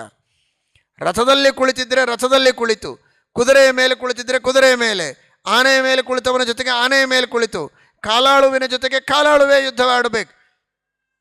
ಕಾಲಾಳುಗಳ ಮೇಲೆ ಒಬ್ಬ ಆನೆಯ ಮೇಲೆ ಕುಳಿತು ಪ್ರಹಾರ ಮಾಡುವಂತಿಲ್ಲ. ಎಷ್ಟು ನಿಯಮಗಳನ್ನು ಮಾಡಿದ್ದಾರೆ. ಅತ್ಯಂತ ನ್ಯಾಯಯುತವಾಗಿ ಶಕ್ತಿಯನ್ನು, ಪರಾಕ್ರಮವನ್ನು, ವಿದ್ಯೆಯನ್ನು ಉಪಯೋಗಿಸಿ ಯುದ್ಧವನ್ನು ಮಾಡುವುದಕ್ಕೆ ಅವಕಾಶ ಕೊಡಬೇಕು. ಅವಕಾಶ ಕೊಟ್ಟಾಗಲೂ ಗೆಲ್ಲದಿದ್ದರೆ ಅವನ ಹಣೆ ಬರಹ. ಆದರೆ ಅನ್ಯಾಯದಿಂದ ಮೋಸವನ್ನು ಮಾಡಿ ಮಾತ್ರ ಯುದ್ಧ ಮಾಡುವಂತಲ್ಲ. ಒಬ್ಬನ ಜೊತೆಗೆ ಯುದ್ಧ ಮಾಡುವಾಗ ಇನ್ನೊಬ್ಬರು ಮಧ್ಯದಲ್ಲಿ ಪ್ರವೇಶ ಮಾಡುವಂತಿಲ್ಲ, ಹಿಂದಿನಿಂದ ಬಂದು ಹೊಡೆಯುವಂತಿಲ್ಲ, ಯಾರ ಜೊತೆಗೆಯೋ ಯುದ್ಧ ಮಾಡುವಾಗ ಇನ್ಯಾರೋ ಬಾಣ ಬಿಡುವಂತಿಲ್ಲ. ನೋಡಿ, ಇಷ್ಟು ಕರಾರುಗಳೆಲ್ಲ ಕೌರವ ಪಾಂಡವರ ಮಧ್ಯದಲ್ಲಿ ಆಗಿದೆ. ಆದರೆ ಅಭಿಮನ್ಯುವನ್ನು ಇದೇ ಕೌರವರು ಹೇಗೆ ಸಂಹಾರ ಮಾಡಿದ್ದಾರೆ ಎನ್ನುವುದನ್ನು ನೀವೆಲ್ಲ ಕೇಳಿದ್ದೀರಿ. ಏನು ನೇಮ ಇಲ್ಲ, ನಿರ್ಬಂಧ ಇಲ್ಲ, ಒಟ್ಟು ಶತ್ರುವನ್ನು ಕೊಲ್ಲೋದು, ಹೇಗೋ ಕೊಂದಿದ್ದಾರೆ ಅಲ್ಲ. ಈ ಎಲ್ಲ ನಿಯಮಗಳನ್ನು ಮಾಡಿದ್ದಾರೆ. ಈ ಎಲ್ಲ ನಿಯಮಗಳಿಗೆ ಇಬ್ಬರದು ಹಸ್ತಾಕ್ಷರಗಳಾಗಿವೆ, ಕೌರವ ಪಾಂಡವರದು ಒಪ್ಪಿಗೆಯಾಗಿದೆ. ಹಾಗಾದರೆ ಅಭಿಮನ್ಯು ಒಬ್ಬರ ಜೊತೆಗೆ ಯುದ್ಧವನ್ನು ಮಾಡುವ ಸಂದರ್ಭದಲ್ಲಿ ಹಿಂದಿನಿಂದ ಬಂದು ಕೈ ಕತ್ತರಿಸುವ, ಕಾಲು ಕತ್ತರಿಸುವ ಕೆಲಸಗಳನ್ನೆಲ್ಲ ದೊಡ್ಡ ದೊಡ್ಡ ಅತಿರಥಿ ಮಹಾರಥಿಗಳು ಮಾಡಿದರಲ್ಲ, ಎಂತಹ ಅನ್ಯಾಯ, ಎಂತಹ ಅಧರ್ಮ ಅನ್ನುವ ಕಾರಣಕ್ಕಾಗಿಯೇ ಶ್ರೀಕೃಷ್ಣ ಪರಮಾತ್ಮ ಯಾರನ್ನೂ ಕ್ಷಮೆ ಮಾಡುವುದಕ್ಕೆ ಹೇಳಲಿಲ್ಲ. ನಿಕೃತ್ಯ ನಿಕೃತಿಂ ಹನ್ಯಾತಿ ಎಂಬ ನಿರ್ಣಯವನ್ನು ಹೇಳಿದ. ಈ ರೀತಿಯ ಅಧರ್ಮವನ್ನು ಮಾಡ್ತಾ ಇದ್ದಾರೆ, ಧರ್ಮವನ್ನು ಪರಿತ್ಯಾಗ ಮಾಡಿದ್ದಾರೆ ಅಂದರೆ ಅವರಿಗೆ ತಕ್ಕ ಶಾಸ್ತಿಯನ್ನು ಮಾಡಲೇಬೇಕು ಅಂತ ಪಾಂಡವರಿಗೆ ಕೃಷ್ಣ ಆದೇಶ ಮಾಡಿದ್ದನ್ನು ನಾವು ಕಾಣುತ್ತೇವೆ. ಕೆಲವರು ದೂತರಿರ್ತಾರೆ, ಸಾರಥಿಗಳೋ ದೂತರೋ ಅಥವಾ ವಾದ್ಯಗಳನ್ನು ಬಾರಿಸುವವರೋ, ಆಯುಧಗಳನ್ನು ಕಳೆದುಕೊಂಡಾಗ ಆಯುಧಗಳನ್ನು ತಂದು ಒದಗಿಸುವಂತಹ ಟ್ರಾನ್ಸ್ಪೋರ್ಟ್ ಮಾಡುವ ಕೆಲಸ ಮಾಡುವವರಿರ್ತಾರೆ. ಅವರ ಮೇಲೆಲ್ಲ ಆಯುಧ ಪ್ರಯೋಗ ಮಾಡಬಾರದು, ಅವರನ್ನೆಲ್ಲ ಫ್ರೀಯಾಗಿ ಬಿಡಬೇಕು. ಈ ರೀತಿಯ ಅನೇಕ ನಿಯಮಗಳನ್ನೆಲ್ಲ ಕೌರವರು ಪಾಂಡವರು ಸೇರಿ ಒಪ್ಪಂದವನ್ನು ಮಾಡಿಕೊಂಡಿದ್ದಾರೆ. ಈ ಕಡೆಗೆ ವೇದವ್ಯಾಸದೇವರು ಧೃತರಾಷ್ಟ್ರನ ಹತ್ತಿರ ಬಂದು ಮಾತನಾಡ್ತಾರೆ. ಧೃತರಾಷ್ಟ್ರ, ಯುದ್ಧವನ್ನು ನೋಡಬೇಕು ಅಂತ ಅಪೇಕ್ಷೆ ಇದೆ ಏನಪ್ಪ, ನನಗೆ ಕಣ್ಣೇ ಇಲ್ವಲ್ಲ, ಏನು ಮಾಡಬೇಕು ಅಂತೀರಾ? ಕಣ್ಣು ಬೇಕು ಅಂದ್ರೆ ಕೊಡ್ತೇನೆ ನಿನಗೆ, ಯುದ್ಧ ನೋಡ್ತೀಯಾ ಅಂದರು. ಯಾಕೆ ಅಂದರೆ ನನ್ನ ಮಕ್ಕಳು ಮಾಡಿದ ಅನ್ಯಾಯ. ಅವರು ಒಂದು 5 ಗ್ರಾಮ ಕೇಳಿದ್ದಾರೆ, ಜಾಸ್ತಿ ಏನಲ್ಲ ಪಾಂಡವರು. ಇಡೀ ರಾಜ್ಯ ನೀನೇ ಇಟ್ಕೊಳ್ಳಪ್ಪ, ಒಂದು 5 ಗ್ರಾಮಗಳನ್ನು ಕೊಡು ಅಂತ ಕೇಳಿದರೆ, ಒಂದು ಸೂಜಿಗೆ ಚುಚ್ಚಿದ ಒಂದು ಸಣ್ಣ ಮಣ್ಣಿನ ಕಣವನ್ನು ನಿಮಗೆ ಕೊಡೋದಿಲ್ಲ ಅಂತ, ಸೂಚ್ಯಗ್ರವೇದ್ಯಾಂ, ಒಂದು ಸೂಜಿಯ ತುದಿಗೆ ಹತ್ತಿದ ಭೂಮಿಯನ್ನು ಕೊಡೋದಿಲ್ಲ ಅಂತ ಹೇಳಿ ನಿನ್ನ ಮಗ ದುರ್ಯೋಧನ ಮಾಡಿದ ಹಠಕ್ಕೆ ಎಷ್ಟು ಜನ ಸಾಯಬೇಕಾಗಿದೆ ನೋಡು. ಅದನ್ನು ನೋಡಿದರಾದರೂ ನನ್ನ ಮಗ ಮಾಡಿದ್ದು ತಪ್ಪು ಅನ್ನುವ ತಿಳುವಳಿಕೆ ನಿನಗೆ ಬರಬಹುದು. ಈಗಾದರೂ ಕರೆದು ಅವನಿಗೆ ಬುದ್ಧಿವಾದ ಹೇಳ್ಬೋದು. ಕಣ್ಣಾರೆ ಆ ರಕ್ತಪಾತ ನೋಡದೇ ಇದ್ದರೆ ತನ್ನ ಮಗ ಮಾಡಿದ ತಪ್ಪೇನು ಅಂತ ಗೊತ್ತೇ ಆಗೋದಿಲ್ಲ ಅಂತ ವೇದವ್ಯಾಸದೇವರು ಧೃತರಾಷ್ಟ್ರನಿಗಂತಾರೆ. ನೋಡ್ತೇನಪ್ಪ ಅಂತ. ಕೆಲವುದನ್ನು ಬರೀ ಕುಳಿತಲ್ಲೇ ಮಾತನಾಡ್ತಾ ಇದ್ದರೆ ಗೊತ್ತಾಗುವುದಿಲ್ಲ, ಪ್ರತ್ಯಕ್ಷವಾಗಿ ಕಂಡಾಗ ಅದರ ವಾಸ್ತವತೆ ಏನು ಅಂತ ಅರ್ಥವಾಗತ್ತೆ. ಧೃತರಾಷ್ಟ್ರ ಹೇಳಿದ, ನನಗೆ ಬೇಡ ಅಂದ ಅವನು. ಆ ರಕ್ತಪಾತ ಯುದ್ಧ ನೋಡೋ ಇಷ್ಟ ನನಗಿಲ್ಲ. ಕೇಳೋ ಇಚ್ಛೆ ಇದೆ, ಯಾಕೆಂದರೆ ಯಾರು ಗೆದ್ದರು ಯಾರು ಸೋತರು ಅಷ್ಟು ಬೇಕು ನನಗೆ ಸುದ್ದಿ. ನೋಡೋ ಇಚ್ಛೆ ಇಲ್ಲ ಅಂದ. ಸರಿ, ಹಾಗಾದರೆ ಸಂಜಯನಿಗೆ ಹೇಳ್ತೇನೆ, ಅವನೆಲ್ಲ ನಿನಗೆ ಸುದ್ದಿಯನ್ನು ಹೇಳ್ತಾನೆ. ಸಂಜಯನಿಗೆ ದಿವ್ಯ ದೃಷ್ಟಿಯನ್ನು ಕೊಟ್ಟಿದ್ದಾರೆ ವೇದವ್ಯಾಸದೇವರು. ಕುಳಿತಲ್ಲಿಯೇ ಅಲ್ಲಿ ನಡೆಯುವ ಯುದ್ಧವನ್ನೆಲ್ಲ ಕಾಣುವಂತಹ ಅದ್ಭುತವಾದ ಶಕ್ತಿಯನ್ನು ಕೊಟ್ಟಿದ್ದಾರೆ. ಇವತ್ತೇನು ಟಿ ವಿ ಮುಖಾಂತರ, ಈ ಮೊಬೈಲ್ಗಳ ಮುಖಾಂತರ ಜಗತ್ತಿನಲ್ಲಿ ನಡೆಯೋದನ್ನೆಲ್ಲ ಒಂದು ಕಡೆಗೆ ನಾವು ನೋಡಬಹುದು ಅಂತ ನೀವು ಅಂದ್ಕೊಂಡಿದ್ದೀರಿ. ಇದು ಇವತ್ತು ದಿನದಲ್ಲ, ಇದು ಸಾಧನೆಗಳು, ನಾನಾ ವಿಧವಾದ ಸಾಧನ ಸಲಕರಣೆಗಳಿಂದ ನೋಡುವಂಥದ್ದು. ಯಾವ ಸಾಧನ ಸಲಕರಣೆಗಳಿಲ್ಲದೆ ಕೇವಲ ದಿವ್ಯ ದೃಷ್ಟಿಯಿಂದ, ಯೋಗ ಸಾಮರ್ಥ್ಯದಿಂದ, ದೇವರ ಅನುಗ್ರಹದಿಂದ ಕುಳಿತಲ್ಲಿಯೇ ಎಲ್ಲವನ್ನೂ ಕಾಣುವಂತಹ ಅದ್ಭುತವಾದ ಶಕ್ತಿಯನ್ನು ವೇದವ್ಯಾಸ ದೇವರು ಸಂಜಯನಿಗೆ ಕೊಟ್ಟಿದ್ದಾರೆ. ವಿಜ್ಞಾನ ಇಷ್ಟು ಪ್ರಗತಿಶೀಲವಾಗಿ, ಅತ್ಯಂತ ಪ್ರಗತಿಶೀಲವಾಗಿದೆ. ನಿಜವಾಗಿಯೂ ವಿಜ್ಞಾನದ ಸಾಧನೆಯನ್ನು ಮೆಚ್ಚಬೇಕಾದದ್ದೇನೂ ನಿಜ. ಆದರೆ ತತ್ವಜ್ಞಾನ, ಯೋಗ, ತಪಸ್ಸು, ದೇವರ ಅನುಗ್ರಹ, ಇದರ ಸಾಮರ್ಥ್ಯ ಎಷ್ಟು ಅಂತ ನೋಡಿ. ಇದು ಯಾವುದೂ ಇಲ್ಲದೆ ಇರುವ ಕಾಲದಲ್ಲಿಯೂ ಕೇವಲ ವೇದವ್ಯಾಸ ದೇವರ ಅನುಗ್ರಹದ ಬಲದಿಂದ ದಿವ್ಯ ದೃಷ್ಟಿಯನ್ನು ಪಡೆದು ಸಂಜಯ ಕುಳಿತಲ್ಲಿಯೇ ಎಲ್ಲವನ್ನು ಕಂಡು ಹೇಳುತ್ತಾನೆ. ಅಷ್ಟು ಸುಲಭ ಅಲ್ಲ. ಅವನು ಯಾವುದೋ ಒಂದು ಕಡೆಗೆ ಗಮನ ಕೊಟ್ಟು ನೋಡ್ತಾ ಇದ್ದ. ಅರ್ಜುನ ಕರ್ಣರ ಯುದ್ಧ ನೋಡ್ತಾ ಇದ್ದ, ಈ ಕಡೆಗೆ ಭೀಮ ದುರ್ಯೋಧನರ ಯುದ್ಧ, ಇನ್ಯಾರ್ಯಾರೋ ಸೈನಿಕರು ಎಲ್ಲೆಲ್ಲಿಯೋ ಮಾಡುವಂತಹ ಯುದ್ಧಗಳು. ಏಕಕಾಲಕ್ಕೆ ಸಾವಿರ ಜನ ದ್ವಂದ್ವ ಯುದ್ಧಗಳನ್ನು ಮಾಡ್ತಾರೆ. ಎಲ್ಲೆಲ್ಲಿಯೋ ಏನೇನೋ ಅಸ್ತ್ರಗಳ ಪ್ರಯೋಗವಾಗತ್ತೆ. ಅದೆಲ್ಲವನ್ನೂ ಕಾಣಬೇಕು ಅಂದರೆ ಏನು ವೇದವ್ಯಾಸ ದೇವರ ಅನುಗ್ರಹ ಮಾಡಿರಬಹುದು ನೋಡಿಕೊಳ್ಳಿ. ಸಂಜಯನ ಮೇಲೆ ಯಾರು ಯಾವ ಅಸ್ತ್ರಗಳನ್ನು ಬಿಡ್ತಾರೆ, ಅದಕ್ಕೆ ಯಾರು ಏನು ಪ್ರತ್ಯಸ್ತ್ರವನ್ನು ಬಿಡ್ತಾರೆ, ಯಾವುದು ಯಾರನ್ನು ಘಾತ ಮಾಡುತ್ತೆ, ಯಾವುದು ವ್ಯರ್ಥವಾಗಿ ಹೋಗುತ್ತೆ, ಯಾವುದು ನೆಲ ಕಚ್ಚತ್ತೆ, ಯಾವುದು ರುಂಡವನ್ನು ಕತ್ತರಿಸ್ತದೆ, ಯಾವುದರಿಂದ ಏನಾಯಿತು ಎಲ್ಲವನ್ನೂ ಸರಿಯಾಗಿ ಹೇಳಬೇಕು.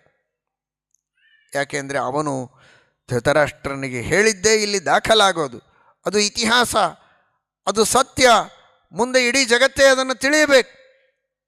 ಆ ರೀತಿಯಲ್ಲಿ ಶುದ್ಧವಾದಂತಹ ದಿವ್ಯ ದೃಷ್ಟಿಯನ್ನು ಸಂಜಯನಿಗೆ ಕೊಟ್ಟಿದ್ದಾರೆ. ಹೊರಗೆ ಮಾಡುವ ಯುದ್ಧಗಳನ್ನು ಮಾತ್ರ ಅಲ್ಲ. ತಿಳಿದುಕೊಳ್ಳಿ, ಇವತ್ತಿನ ವಿಜ್ಞಾನ ಇಷ್ಟು ಪ್ರಗತಿಯನ್ನು ಸಾಧಿಸಿದರೂ ಎಲ್ಲಿಯೋ ಒಂದು ಕಡೆಗೆ ನಡೆದ ಘಟನೆಯನ್ನು ತೋರಿಸಬಹುದು, ಆಡಿದ ಮಾತುಗಳನ್ನು ನಮಗೆ ಕೇಳಿಸಬಹುದು. ಆದರೆ ಮನಸ್ಸಿನಲ್ಲಿ ಮಾಡಿದ ಆಲೋಚನೆಗಳನ್ನು ತಿಳಿಸುವುದಕ್ಕೆ ಸಾಧ್ಯ ಇಲ್ಲ. ಸಂಜಯನಿಗೆ ವೇದವ್ಯಾಸ ದೇವರು ಕೊಟ್ಟ ವರ ಮನಸಾ ಚಿಂತಿತಮಪಿ. ಯಾರು ಏನಾದರೂ ಮನಸ್ಸಿನಲ್ಲಿ ಆಲೋಚನೆ ಮಾಡ್ತಾ ಇದ್ದರೆ ಅವನು ಹೀಗೆ ಮನಸ್ಸಿನಲ್ಲಿ ಆಲೋಚನೆ ಮಾಡ್ತಾ ಇದ್ದಾನೆ ಅಂತ ಸಂಜಯ ಹೇಳ್ತಾನೆ ಧೃತರಾಷ್ಟ್ರನಿಗೆ. ಇದು ಅದ್ಭುತವಾದಂತಹ ವೇದವ್ಯಾಸ ದೇವರು ಕೊಟ್ಟ ಶಕ್ತಿ. ಮನಸಾ ಚಿಂತಿತಮಪಿ ಸರ್ವಂ ವೇತ್ಸ್ಯತಿ ಸಂಜಯ. ಇವನೇನಾದರೂ ಆ ಯುದ್ಧದ ಮಧ್ಯದಲ್ಲಿ ಓಡಾಡಿ ಬರಬಹುದು. ಇವನು ಓಡಾಡ್ತಾ ಇದ್ದರೂ ಅಲ್ಲಿ ಪ್ರಯೋಗ ಮಾಡುವ ಶಸ್ತ್ರಾಸ್ತ್ರಗಳಿಂದ ಇವನಿಗೆ ಯಾವುದೇ ಗಾಯ ಆಗುವುದಿಲ್ಲ. ಆ ವಿಧವಾದ ಒಂದು ವರವನ್ನು ಕೊಟ್ಟಿದ್ದಾರೆ. ಎಲ್ಲವನ್ನ ಕಾಣುವ ವರ, ಎಲ್ಲವನ್ನ ಕೇಳುವ ವರ, ಎಲ್ಲವನ್ನ ಮನಸ್ಸಿನಲ್ಲಿ ಚಿಂತನೆ ಮಾಡಿದ್ದನ್ನು ಗ್ರಹಿಸುವಂತಹ ಶಕ್ತಿ ವೇದವ್ಯಾಸ ದೇವರು ನೀಡಿದ್ದಾರೆ. ಅಂದರೆ ಅರ್ಥ ಮಾಡಿಕೊಳ್ಳಿ, ಅವತ್ತು ನಡೆದ ಈ ಕಥೆಯನ್ನು ಕೇಳಿ ನಮಗೇನು ಲಾಭ ಎಂಬ ಒಂದು ಪ್ರಶ್ನ ಚಿಹ್ನ ಎಲ್ಲರ ಮನಸ್ಸಿನಲ್ಲಿ ಬರಬಹುದು. ವೇದವ್ಯಾಸ ದೇವರು ರಚನೆ ಮಾಡಿದ ಶ್ರೀಮನ್ ಮಹಾಭಾರತದ ಶ್ರವಣವನ್ನು ಭಕ್ತಿಯಿಂದ ಮಾಡಿ ನಾವು ವೇದವ್ಯಾಸ ದೇವರ ದಾಸ್ಯವನ್ನು ಮಾಡಿದರೆ, ವೇದವ್ಯಾಸ ದೇವರ ಶಿಷ್ಯರಾಗಿ ಅವರ ಸೇವೆಯನ್ನು ಮಾಡಿದರೆ ದಿವ್ಯವಾದ ದೃಷ್ಟಿಯನ್ನು ನಮಗೂ ಕೊಟ್ಟು ವೇದವ್ಯಾಸ ದೇವರು ಅನುಗ್ರಹ ಮಾಡುತ್ತಾರೆ ಅಂತ ನೋಡಿ. ಧೃತರಾಷ್ಟ್ರ ವೇದವ್ಯಾಸ ದೇವರ ಮಾತು ಕೇಳಲಿಲ್ಲ. ಯುದ್ಧ ನಿಲ್ಲಿಸು ಅಂತ ವೇದವ್ಯಾಸ ದೇವರು ಹೇಳಿದರು. ವಿನಾಕಾರಣವಾಗಿ ಇಷ್ಟು ಜನರ ಹಿಂಸೆಯಾಗ್ತಾ ಇದೆ, ಒಂದು ಮಾತು ಹೇಳು, ನಿನ್ನ ಮಗನಿಗೆ ಕರೆದು ಕೊಟ್ಟುಬಿಡು ಅವರಿಗೆ ರಾಜ್ಯವನ್ನು. ಅರ್ಧ ರಾಜ್ಯ ಕೊಡಲಿ, ತಾನೂ ರಾಜ್ಯವನ್ನು ಇಟ್ಟುಕೊಳ್ಳಲಿ, ಅವರ ಪಾಲನ್ನು ಅವರಿಗೆ ಕೊಡಲಿ. ರಾಜ್ಯ ಕೊಡೋದಕ್ಕೆ ಹೇಳು. ಇನ್ನಾದರೇನಾಯಿತು, ಆದದ್ದಾಯಿತಿನ್ನಾದರೂ ಒಳ್ಳೆ ದಾರಿ ಹಿಡಿಯೋ ಧೃತರಾಷ್ಟ್ರ ಹೇಳಿದ್ದಾರೆ ವೇದವ್ಯಾಸ ದೇವರು. ಕೇಳಲಿಲ್ಲ ಧೃತರಾಷ್ಟ್ರ. ಒಬ್ಬನಿಗಾಗಿ ಇಷ್ಟು ಜನ ಸಾಯ್ತಾ ಇದ್ದಾರೆ, ದುರ್ಯೋಧನ ದುರಾಗ್ರಹಕ್ಕಾಗಿ. ಮಗನ ಮೇಲಿನ ಮೋಹ ಇರಬೇಕು, ಇಷ್ಟರ ಮಟ್ಟಿಗೆ ಅಲ್ಲ. ಒಬ್ಬನಿಂದ ಇಡೀ ದೇಶಕ್ಕೆ ನಾಶ ಆಗೋದಾದರೆ ಅವನನ್ನೇ ಬಿಡಬೇಕು.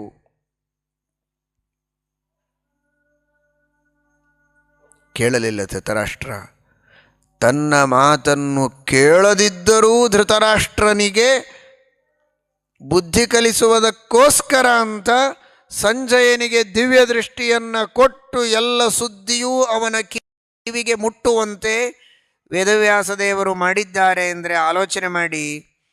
ಕೇಳದೇ ಇರೋರ ಬಗ್ಗೆನೇ ಇಷ್ಟು ಅವರು ಪ್ರೀತಿ ಮಾಡೋದಾದರೆ ಇನ್ನು ವೇದವ್ಯಾಸ ದೇವರು ಹೇಳಿದಂತೆ ಜೀವನ ನಡೆಸಿ ವೇದವ್ಯಾಸ ದೇವರ ದಾಸ್ಯವನ್ನು ಜೀವನದಲ್ಲಿ ಇಟ್ಟುಕೊಂಡು ಅವರ ಆಜ್ಞೆಯನ್ನು ಪರಿಪಾಲನೆ ಮಾಡ್ತಾ ಅವರು ಹೇಳಿದ ಸತ್ಕರ್ಮಗಳ ಅನುಷ್ಠಾನ ಮಾಡಿ ಅವರು ಹೇಳಿದ ಶಾಸ್ತ್ರಗಳ ಅಧ್ಯಯನವನ್ನು ಮಾಡಿ ಶುದ್ಧ ಧಾರ್ಮಿಕರಾಗಿ ಭಗವದ್ಭಕ್ತರಾಗಿ ವಿರಕ್ತರಾಗಿ ಜೀವನವನ್ನು ನಡೆಸಿದರೆ ವೇದವ್ಯಾಸ ದೇವರು ದಿವ್ಯ ದೃಷ್ಟಿಯನ್ನು ಕೊಟ್ಟು ಜಗತ್ತಿನೊಳಗಿನ ಸತ್ಯವಾದ ದಿವ್ಯವಾದ ಮಂಗಲವಾದ ಎಲ್ಲ ಸಂಗತಿಗಳನ್ನು ತಿಳಿದು ಆನಂದ ಪಡುವ ಸೌಭಾಗ್ಯವನ್ನು ಕರುಣಿಸ್ತಾರೆ ಎನ್ನುವುದರಲ್ಲಿ ಯಾವ ಸಂಶಯವಿಲ್ಲ ಅನ್ನುವ ಸಂದೇಶವನ್ನು ಮಹಾಭಾರತದ ಈ ಒಂದು ಕಥೆಯ ಮೂಲಕ ನಾವು ಅರ್ಥ ಮಾಡಿಕೊಳ್ಳಬಹುದು. ನಿಜವಾಗಿಯೂ ಅಂತಹ ದಿವ್ಯ ದೃಷ್ಟಿಯನ್ನು ವೇದವ್ಯಾಸ ದೇವರು ಕೊಡ್ತಾರೆ.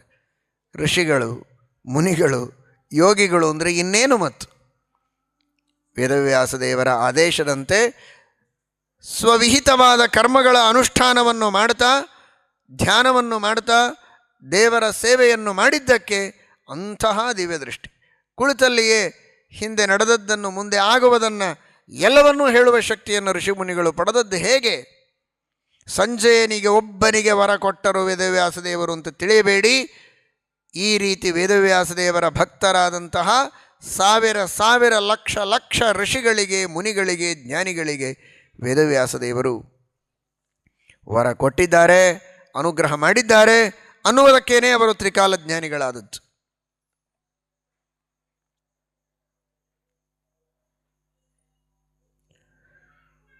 ಶ್ರೀಮದ್ ಆಚಾರ್ಯರ ಬಗ್ಗೆ ಅಂತೂ ಹೇಳಬೇಕಾದದ್ದೇ ಇಲ್ಲ. ಸಾಕ್ಷಾತ್ ವಾಯುದೇವರು, ಜೀವೋತ್ತಮರು. ಅಪ್ಯನಾಗತಗತ ಪ್ರತಿಪತ್ತಿಂ ಶ್ರದ್ಧಧು ಪೃಥುಲ ಚೇತಸಯೇತೆ. ಶ್ರೀಮದ್ ಆನಂದ ತೀರ್ಥ ಭಗವತ್ಪಾದಾಚಾರ್ಯರ ಚರಿತ್ರೆಯಲ್ಲಿ ವೇದದಲ್ಲಿ ಒಂದು ಶಬ್ದ ಅಪಾಲ ಎಂಬ ಶಬ್ದ. ಅಪಾಲ ಎಂಬ ಶಬ್ದದ ಅರ್ಥವೇನು ಅಂತ. ಅಪಾಲ ಅಂದರೆ ಕುಷ್ಠರೋಗ ಇದ್ದವಳು ಅಂತ ಒಬ್ಬ ಅರ್ಥ ಹೇಳಿದ ಪಂಡಿತ. ಶ್ವಿತ್ರಿಣೀ ಭವತಿ ತತ್ಪದವಾಚ್ಯೇತ್ಯಾಗ್ರಹೇಣ ವದತೋ ವಿದುಷೋತ್ರ.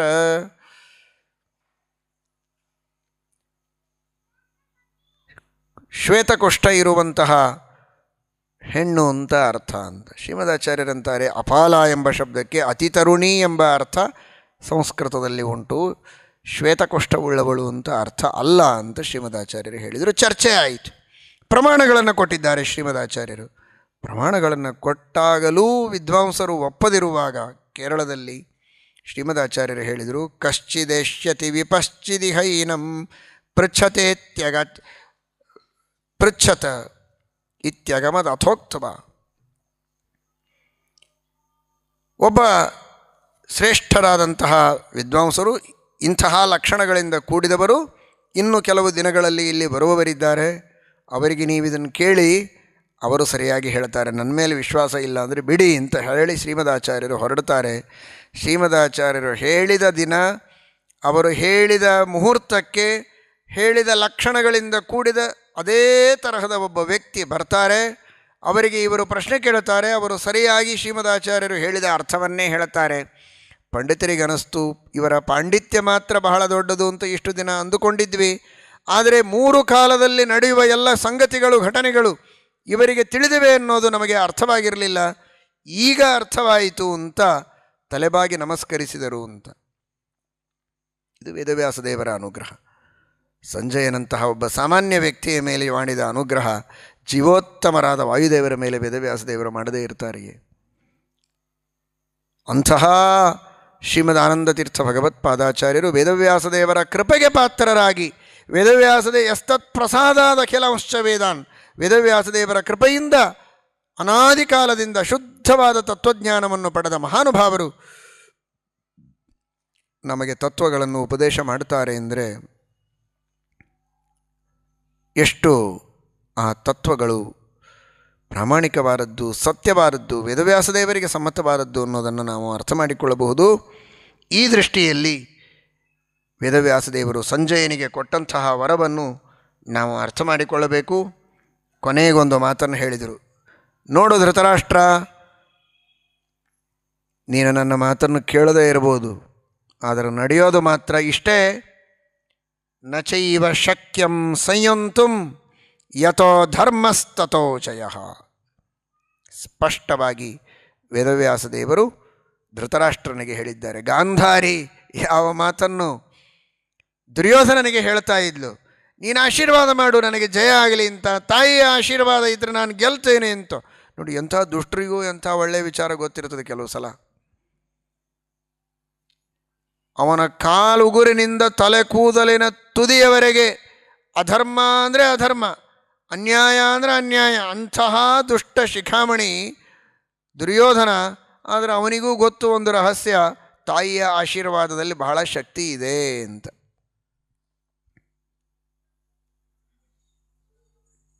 ಏನು ಆ ತಾಯಿಯ ಪ್ರಾಮಾಣಿಕತೆ ನೋಡಿ. ಧೃತರಾಷ್ಟ್ರ ಎಂಬ ಗಂಧರ್ವನ ಹೆಂಡತಿ ಅವಳು, ಸಾಧ್ವಿ ಶಿರೋಮಣಿ ಪತಿವ್ರತ, ಕೊನೆವರೆಗೂ ಮಗನಿಗೆ ಜಯವಾಗಲಿ ಅಂತ ಹೇಳಲಿಲ್ಲ ಅವಳು. ಮಗನ ರಕ್ಷಣೆಗಾಗಿ ನಾನಾ ವಿಧವಾದ ರಸಾಯನಗಳನ್ನೆಲ್ಲ ಹಚ್ಚಿದಳು ಅಂತ ಕೇಳ್ತೇವೆ. ಅದೆಲ್ಲ ಮಾಡಿದ್ದಾಳೆ ಪ್ರೀತಿಯಿಂದ. ಆದರೆ ಮನಸ್ಸಿನಿಂದ ನಿನಗೆ ಜಯವಾಗಲಿ ಅಂತ ಒಂದು ಆಶೀರ್ವಾದ ಮಾಡಬೇಕಾಗಿತ್ತು, ಮಾಡಲಿಲ್ಲ. ಯಥೋ ಧರ್ಮಸ್ತತೋ ಜಯ. ಧರ್ಮ ಇದ್ದಲ್ಲಿ ಜಯವಾಗತ್ತೆ ಅಂತ ಹೇಳ್ತಾಳವಳು. ನಿಜವಾಗಿ ಖುಷಿ ಪಡಬೇಕಾಗಿತ್ತು ದುರ್ಯೋಧನ. ಹೌದು, ನಾನು ಧರ್ಮದಿಂದಲೇ ಇದ್ದೇನೆ. ಇವತ್ತಿನ ಜನ ಇಷ್ಟು ವಿಚಿತ್ರವಾಗಿದ್ದಾರೆ ಅಂದರೆ, ಒಟ್ಟು ಎದುರು ಮಾತನಾಡೋದ್ರೊಳಗೆ ಏನೋ ಒಂದು ಆನಂದ. ಎಲ್ಲರೂ ಪಾಂಡವರನ್ನು ಪ್ರೀತಿಸ್ತಾರಲ್ಲ, ಕೌರವರ ಪಕ್ಷವನ್ನು ಕಟ್ಟೋದು. ಅವ್ರು ಹೋಗಿ ಆಯಿತು, ಆದರೂ ಇವತ್ತಿಗೂ ಕೌರವರ ಪಕ್ಷವನ್ನು ಕಟ್ಟುವವರಿದ್ದಾರೆ. ದುರ್ಯೋಧನದೊಂದೇನು ತಪ್ಪು?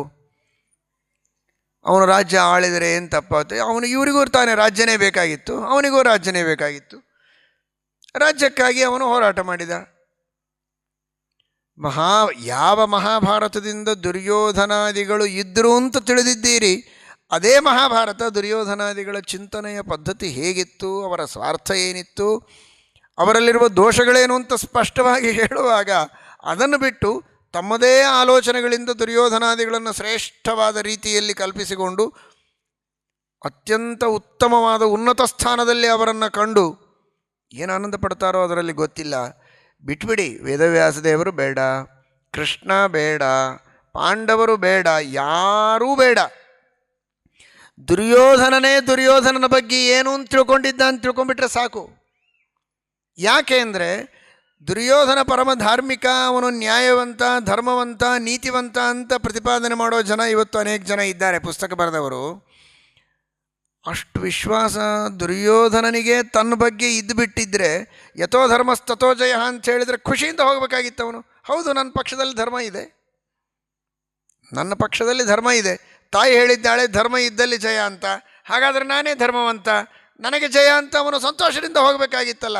ಯಾಕೆ ಅತ್ತ, ಯಾಕೆ ಹೊರಳಾಡಿದ? ನನಗೆ ಜಯ ಆಗಲಿ ಅಂತ ಹೇಳುತ್ತಾಯಿ ಯಥೋ ಧರ್ಮಸ್ತತೋ ಜಯ ಅಂತ ಅನಬೇಡ ಅಂತ ಯಾಕೆ ಒದರಿದ ಅವನು? ನಾನು ಧರ್ಮ ಮಾಡಿಲ್ಲ ಅಂತ ಅವನಿಗೆ ಗೊತ್ತು, ನನ್ನ ಪಕ್ಷದಲ್ಲಿ ಧರ್ಮ ಇಲ್ಲ ಅಂತ ಅವನಿಗೆ ಗೊತ್ತಿದೆ ಅನ್ನೋದಕ್ಕೆ ಮತ್ತೆ ಮತ್ತೆ ಮತ್ತೆ ಮತ್ತೆ ಬಂದು ಕೇಳ್ತಾನೆ ತಾಯಿಗೆ, ಹೇಳು ನನಗೆ ಜಯ ಆಗಲಿ ಅಂತ. ಇದೇ ಪಾಂಡವರಿಗೆ ಹೇಳಿದರೆ ಹೀಗಂತಿರಲಿಲ್ಲ ಅವರು. ಯಥೋ ಧರ್ಮಸ್ತತೋ ಜಯ ಸಾಕು ಅಂತಿದ್ರು. ಯಾಕೆಂದರೆ ನಮ್ಮ ಪಕ್ಷದಲ್ಲಿ ಧರ್ಮ ಇದೆ, ಧರ್ಮಕ್ಕೆ ಜಯ ಅಂದರು ಒಂದೇ, ಪಾಂಡವರಿಗೆ ಜಯ ಅಂದರು ಒಂದೇ. ಆದರೆ ಧರ್ಮಕ್ಕೆ ಜಯ ಅಂದರೆ, ದುರ್ಯೋಧನನಿಗೆ ಜಯ ಅಂದರೆ ಒಂದಲ್ಲ.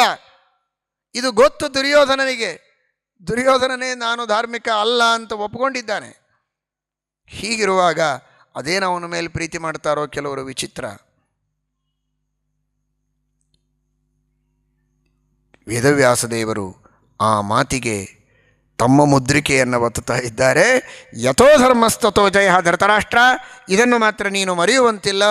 ಧರ್ಮ ಇದ್ದಲ್ಲಿ ಜಯವಾಗತ್ತೆ, ಧರ್ಮಕ್ಕೇನೆ ಜಯ, ಅಧರ್ಮಕ್ಕೆ ಎಂದೂ ಜಯ ಇಲ್ಲ.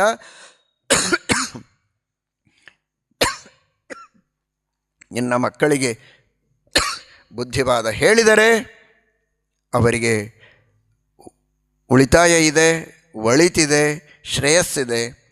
ನೀನು ಬುದ್ಧಿವಾದ ಹೇಳಿಲ್ಲ ಅಂತಾದರೆ ಯಾರ ಪಕ್ಷದಲ್ಲಿ ಧರ್ಮ ಇದೆ ಅವರಿಗೆ ಜಯವಾಗತ್ತೆ, ನಿನ್ನ ಮಕ್ಕಳಿಗೆ ಪರಾಜಯವಾಗತ್ತೆ.